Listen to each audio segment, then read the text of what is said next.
Good afternoon. It's daunting to bat cleanup for the entire day here. I will try to be brief so that we can get to the questions and hopefully good answers we all hope we'll provide you. Like everyone else has said, it's really quite a pleasure and an honor to be invited back. I'm very happy for the department to be celebrating its 50th anniversary. That said, I was slightly depressed to think that that means I have been associated with the department through my graduate degree for approximately 20% of its existence, which given my recent graduation depresses me somewhat. So I'm one of those graduates who took a long time to get through here, and it's not exactly a badge of honor, but I am extremely thrilled to have been associated with the department for such a long period of time in my professional career. I came to MIT a bit differently than probably most people here and everyone else on the panel. I actually had been in government and came from the government, if you will, on loan or on temporary assignment from the Department of Defense when I first came up here. When I was looking to decide where I might go to graduate school based on the places where I had been accepted, I consulted with a number of people. One of them was Harvey Sapolsky, who jokingly promised that MIT would hire someone to help me finish because I expressed my concern about trying to get done, kids and all that, and career. And I still think that's why it took me so long, because Harvey never did actually produce this person, who I'm still waiting for that, so I finally had to get over that and just do it. And then one person that I consulted with, who shall not be named, and it's not an MIT person, but a Harvard person, told me that if I didn't go to Harvard, I would never be a Harvey, which I thought was not a great endorsement for why I should choose that school. So that was leaning me more toward MIT. And then another person I talked to was Ivo Dalder. Ivo had been my professor several years prior to this when I had been in a graduate program, which I did finish on time, at the University of Maryland. And he didn't hesitate. It was probably a 3-minute phone conversation in which I said, here are the schools I'm thinking about. And he said, go to MIT. I said, okay, I'm off to MIT, and so I came. And why I came and why I so respect this institution has been touched on by several people here today and is indeed the topic of this very panel, which is the respect that MIT pays to the practitioner. So last March, I wrote an article in a very prominent peer-reviewed journal called War on the Rocks. Maybe you've heard of it. And I highlighted in that article basically exactly what the source of this panel is, ways in which I thought my academic experience had assisted me as a practitioner, and then some on the gap between academia and policy making. So I just want to review what the things I wrote there, the 4 items I highlighted there, and these will sound familiar again from many of the comments made. The first really is an appreciation for history, and I think MIT, and particularly at least my experience in the security studies program, really highlighted for me the importance of understanding in depth all the political, military, and social elements that go behind the causes of conflict, which is my specialty. Obviously, I've spent most of my career in the Defense Department. And certainly if you look at any of the conflicts just today or in the last 20-plus years of my career, they have long roots. Almost none of them are born immediately of the last 20 years. And certainly if you look in the 2 major regions of the world that several of our co-panelists focus on, China or East Asia in general, and certainly in Europe, you have to go back decades and even centuries to really understand the sources of those conflicts. I don't think history repeats itself, but as Mark Twain says, it does rhyme. And so having that appreciation for history and understanding the particular dynamics that surround not only regional issues, but also human, organizational, and other elements of decision-making and decision-making dynamics are very important for getting a sense of how to deal with and get to solution sets for conflict. Second, what MIT really provided, probably more than anything, was a very strong understanding of theoretical frameworks. That attracted me to the department. I like to think I think that way. It's a good way to marry disparate thoughts that everyone wants to synthesize into their heads, and that worked very well for me. The downside, of course, is once you're a practitioner, it's very readily apparent, and as I said, I was a practitioner before I came, so I knew immediately that you can't usually take one exact theoretical framework and plop it onto a foreign policy problem and have a solution. But it does give you a lot of resources to draw on and draw in as you break into that black box of policy making. The third attribute that was really important, and Ivo mentioned this, is analytic rigor.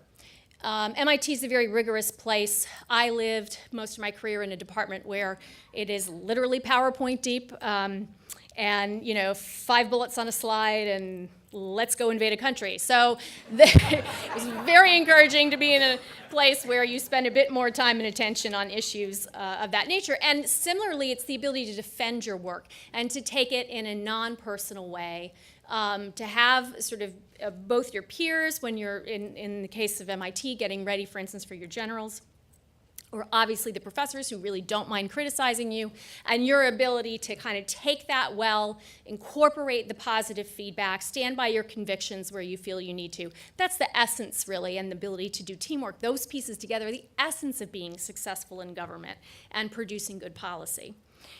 And the last thing I would just mention is subject matter breadth. I really felt like MIT did a great job of, I call it eating my vegetables, forcing me to go. If I could have spent all my time on security studies, I would have happily spent all my time just doing security studies. But I had to go do political philosophy, and I had to learn some about international economics and other sorts of courses. And sort of as Ivo was running through the books that have been most influential to him, what really strikes me from myself, at least, is if I were to run through the same, they're from very disparate disciplines. And that's the reality, again, for many policymakers. You are pulling on many disciplines. And so I think MIT does a great job of trying to pull those, force you into those, out of your comfort zone and into those other complementary fields that can help you out.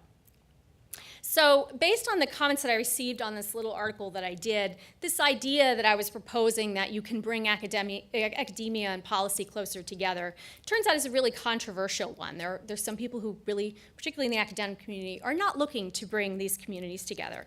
And that's fine. I understand and even think it's healthy that there is some tension that exists between these fields. But I will say for someone like me who has chosen to live in these two worlds, mostly in the policy world, but somewhat in the academic world. I do run a program at a think tank and live in what I call the gap between the two, academia and policymaking.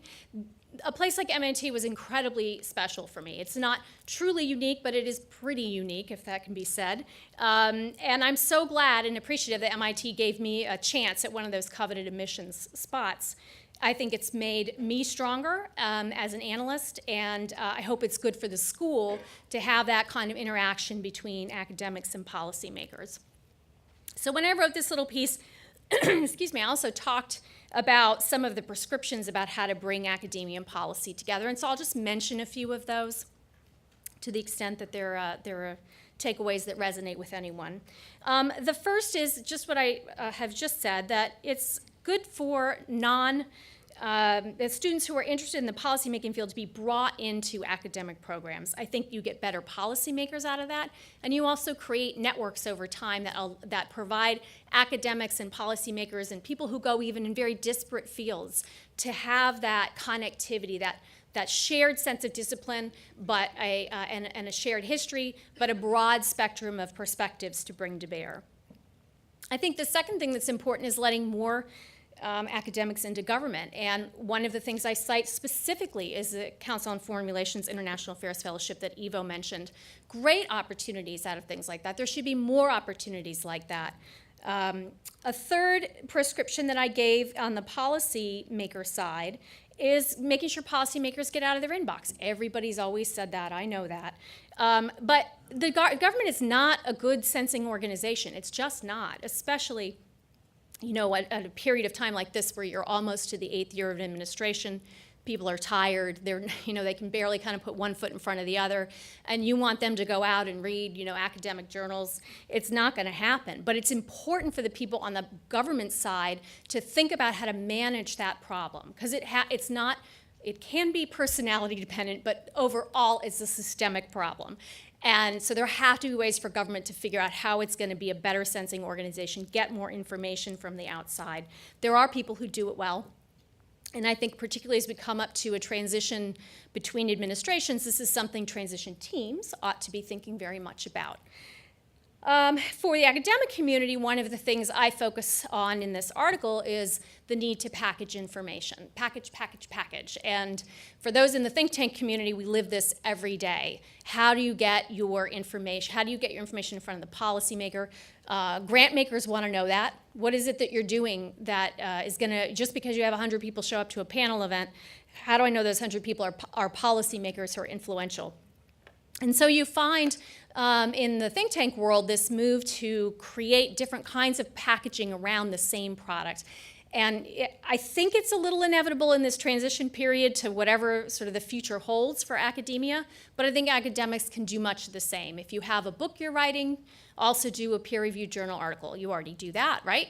But then why not also take that and turn it into a 2-page shorter piece for a web-based publication? Why not also turn that into a blog post? You know, why not also look for opportunities to get out and talk out on a circuit? It takes a lot more effort, you know, and you got to leave your desk, just like in government. You got to leave your desk if you want to talk to people on the outside and get the thoughts in.